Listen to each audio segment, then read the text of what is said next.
धनतेरस के दिन किसी भी समय तुलसी के पौधे में चुपचाप बांध देना, यह एक छोटी सी गुप्त चीज इतना पैसा आएगा कि संभाले नहीं संभाल पाओगे।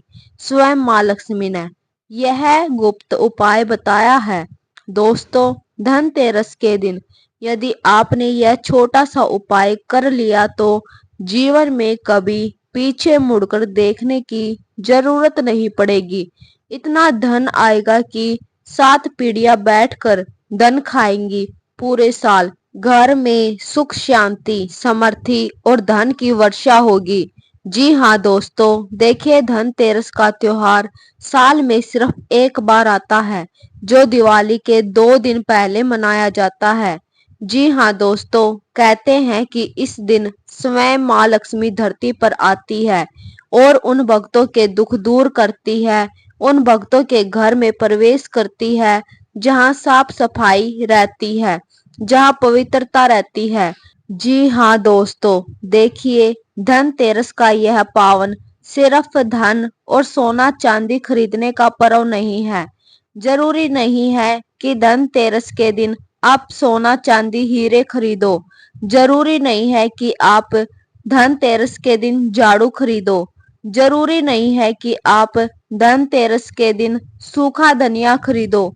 आज मैं आपको एक ऐसी गुप्त एवं रहस्यमय चीज बता रही हूँ, जिसे यदि आपने धनतेरस के दिन तुलसी में बांध दी तो माता लक्ष्मी हमेशा हमेशा के लिए आपके घर में स्थायी रूप से निवास करने लग जाएगी।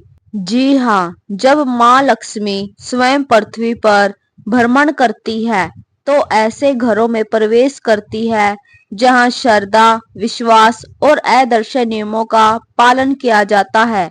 और आज मैं आपको एक ऐसा गुप्त एवं रहस्यमय उपाय बताने जा रही हूँ, जिसे ना तो शास्त्रों में खुलकर बताया गया है, ना ही पंडितों ने आज तक आपको समझाया होगा, क्योंकि यह रहस्य सीधा धनतेरस और तुलसी के दिव्य संबंध से जुड़ा हुआ है।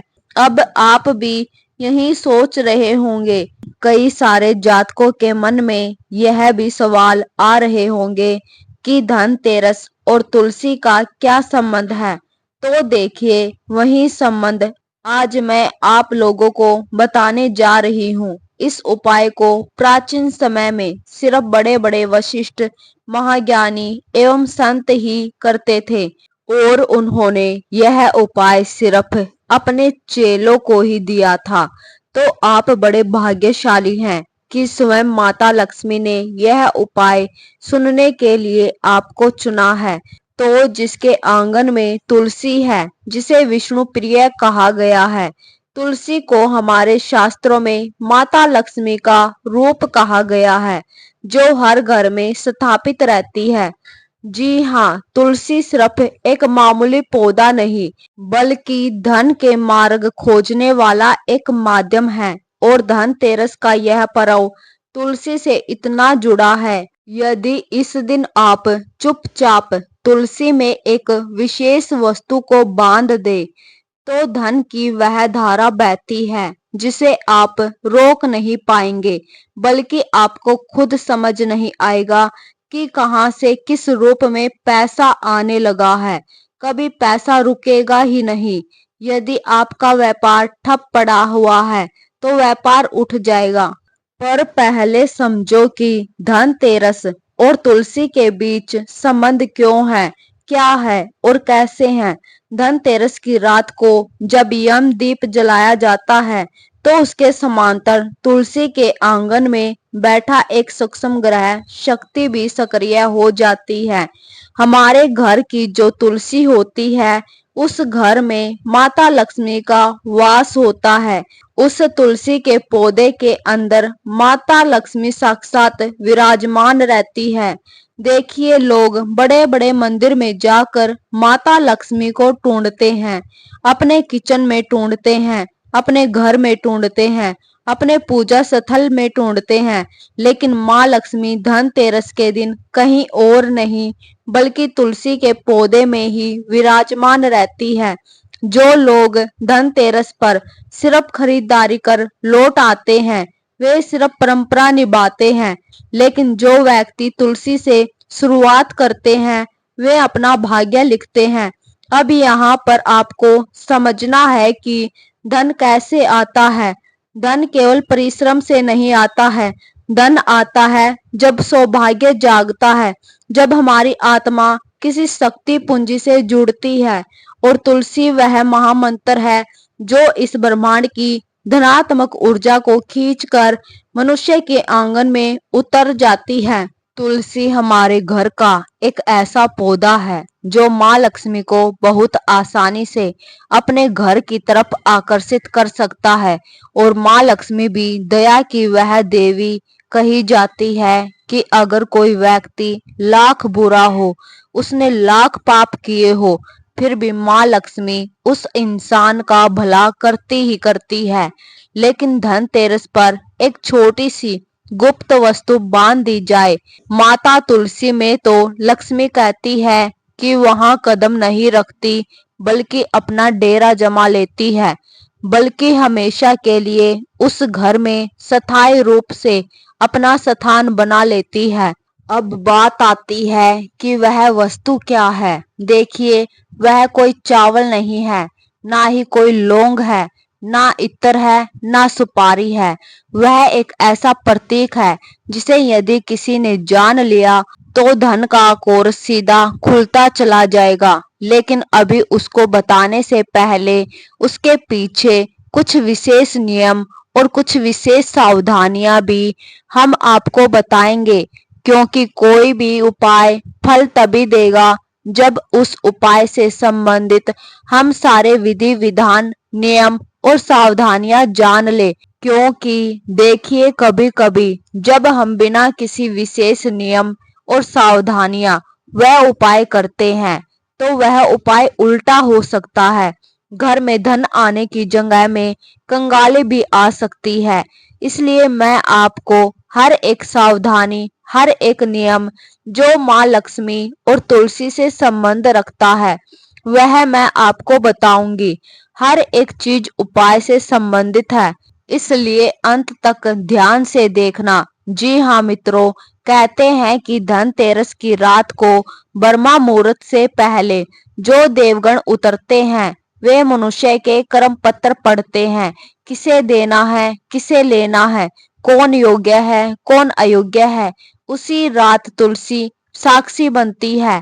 इसी कारण से तुलसी में कुछ बांधना सीधे देवताओं तक संदेश भेजने जैसा है। इसलिए यह मत समझना कि केवल वस्तु बांधना ही पर्याप्त होगा। दोस्तों, तुम्हें अपने मन, वचन और पूर्ण मौन के साथ इस चीज को बांधना होगा। चाहे किसी व्यक्ति ने कितने ही बड़े पाप किए हो, कितने ही बड़े बड़े कुकर्म किए हो, लेकिन आपको केवल इतना समझना है कि जब आप वह चीज बांध रहे हो तो सबसे पहले आपको अपना मन शांत रखना है, वचन बिल्कुल पवित्र रखने हैं। और उस क्षण कोई तुम्हें देखे नहीं, इस बात का जरूर ध्यान रखना है। क्योंकि कोई देखे या ना देखे, परंतु वे देख रहे होंगे जिन्हें देखना चाहिए, अर्थात माँ लक्ष्मी, अर्थात कुबेर देव।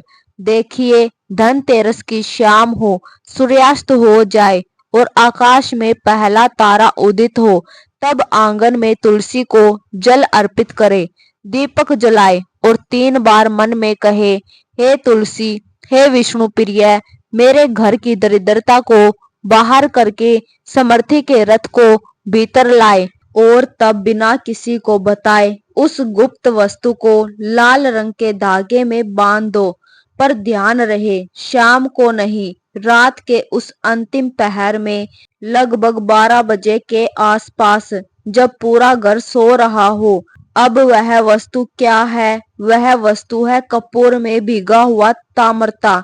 जी हाँ दोस्तों, एक बार फिर से दोहरा रही हूँ, ध्यान से सुनिए। कपूर में भीगा हुआ एक ताम्रकण, एक बहुत ही छोटा सा तांबे का टुकड़ा जिसे कपूर में एक रात पहले भिगो कर रखा गया हो। देखिए दोस्तों, तांबा का ग्रह प्रतिनिधि होता है और कपूर अग्नि तत्व का। जब धन दोनों मिलते हैं तो धनागमन के मार्ग में बंधी हुई गांठें जलने लगती है। इसे कोई शास्त्र नहीं लिखेगा, कोई यह ज्ञान गुरुमुख परंपरा का है। इसे कभी व्यापारियों ने रात के अंधेरे में किया था और अगले ही वर्ष वह गंगा की धारा की तरह समर्थ हो गए। इसे किसी ने किसी को नहीं बताया, क्योंकि यदि सबको बताए तो उसका प्रभाव कम हो जाएगा। इसलिए आज तक यह उपाय ना जाने कितने ही लोगों से छुपा कर रखा गया है। पर ध्यान रहे, तांबा इतना ही होना चाहिए जितना मात्र एक चने के दाने से छोटा हो। यदि अधिक हुआ तो शरीर में क्रोध की अग्नि प्रज्वलित होगी, कम हुआ तो प्रभाव नहीं आएगा। देखिए अब कपूर में कैसे भिगोना है, यह सबसे पहले मैं आपको बताता हूँ, क्योंकि उपाय की शुरुआत ही इस चीज से हो रही है कि उसे कपूर में भिगोकर कैसे रखना है। देखिए कपूर को एक मिट्टी की कटोरी में रखें। अगर मिट्टी की कटोरी नहीं है तो आप दीपक का प्रयोग भी कर सकते हैं। सबसे पहले आपको एक मिट्टी की कटोरी या दीपक लेना है। उसमें तांबे को उसके बीच में दबा दे और इससे स्वयं नहीं छुए। चिमटी या चंदन की लकड़ी से उठाए और जब आप उसे तुलसी में बांधेंगे तो ना कोई मंत्र करना है, ना कोई कामना करना है, ना किसी प्रकार का मन में संदेह रखना है। बस मौन रहना है और अगले दिन तुलसी को जल देने से पहले प्रणाम करना।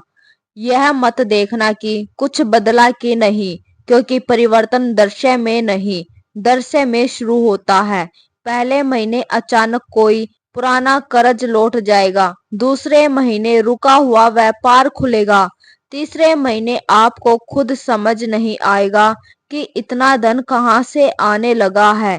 कभी कभी धन पशुधन, वाहन, संतान के रूप में आता है, लेकिन यहाँ वह सीधे भौतिक धन की धारा खोलेगा। और यदि आपने इस बात को किसी को बताने की गलती की तो प्रवाह मंद हो जाएगा।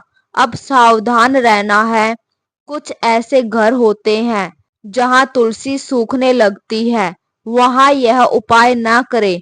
जी हाँ, इतना ध्यान अब जरूर रखना, अगर आपके घर में तुलसी सूखी हुई है तो भूल कर भी यह उपाय मत करना, नहीं तो यह उपाय का उल्टा प्रभाव शुरू हो जाएगा। लेकिन दोस्तों देखिए, आप चाहे तो दीपावली या धनतेरस से पहले अपने घर में एक नई तुलसी का पौधा भी लगा सकते हैं। लेकिन देखिए, सबसे ज्यादा लाभ वही होगा जहां पर तुलसी का पौधा पुराना होगा और हरा भरा होगा। तो सबसे पहले तो आपको तुलसी घर में सूखने नहीं देना है, और सूखने लगती है तो यह उपाय ना करे। यह उपाय किसी भिखारी को करोड़पति बना सकता है, किसी व्यापारी को सम्राट बना सकता है, किसी परिवार की दरिद्रता को मिटा सकता है। परंतु लालच से मत करना, भय से मत करना और मजबूरी से मत करना, विश्वास से करना। क्योंकि देखिए दोस्तों, अगर हम कोई उपाय कर रहे हैं और उस उपाय को करने में अगर हम किसी का बुरा कर रहे हैं, किसी प्रकार का लालच रख रहे हैं, किसी प्रकार की कामना कर रहे हैं, उपाय को करते समय यह सोच रहे हैं कि व्यक्ति के साथ बुरा हो जाए, तो उपाय का भी लाभ नहीं देगा। धनतेरस का पर्व कोई साधारण नहीं है। जी हाँ दोस्तों, मैं आप सभी को बता देती हूँ कि धनतेरस का पर्व अमीरों का नहीं, यह भाग्यवानों का पर्व है। कुछ लोगों की ऐसी मानसिकता रहती है कि धनतेरस के दिन धन की पूजा की जाती है, तो केवल अमीर और करोड़पति लोग ही धनतेरस की पूजा करते हैं, क्योंकि उनके पास ही धन है। लेकिन यह पूरी तरह गलत है। हमेशा ध्यान रखना, धन अलग चीज है और लक्ष्मी अलग चीज होती है। जो इंसान मेहनत करता है दिन रात, जो इंसान अपने परिवार का पालन पोषण करने के लिए कमाता है, उसके घर में हमेशा लक्ष्मी स्थायी रूप से निवास करती है। धनतेरस का पर्व भाग्यवानों का पर्व है। वह जो सौभाग्य को पकड़ लेता है वही वास्तविक रूप से धनी हो जाता है। यही है तुलसी और धनतेरस का वह गुप्त संबंध जिसे युगों से छुपाया गया है। आज तुम जानते हो, बाकी किसी को मत कहना। धन्यवाद।